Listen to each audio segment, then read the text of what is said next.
Pag-aaralan na nga daw ng DSWD ang mga posibleng hakbang laban sa mga leader ng grupong sumalakay sa tanggapan ng DSWD sa Davao City, Kamakalawa at nanguha ng relief goods. Paglilinaw ni Secretary Dinko Siliman sa programang Kape at Balita kanina, ang relief goods na nakaimbak doon ay hindi para sa mga biktima ng Bagyong Pablo, kundi sa mga sinalanta ng Bagyong Crising sa Davao del Norte. Halos lahat daw ng mga nasalanta ng Bagyong Pablo na nasa kanilang listahan ay nabigyan na ng tulong.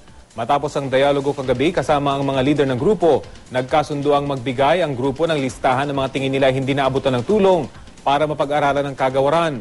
Sa ngayon, nakuha na raw ng otoridad ang karamihan sa relief goods na tinangkang ipuslit noong Martes. Nakuha na po ang karamihan, pinadala ni Mayor Duterte po sa kampo para mabilang at maging ebidensya sa kasong isasampa po sa mga leader nito. Kasi amin hong alam at amin hong pinaninindigan, mahihirap po hindi ganyan. Marami na po kaming mahihirap na tinulungan, hindi po ganyan ang mga mahihirap na kababayan natin.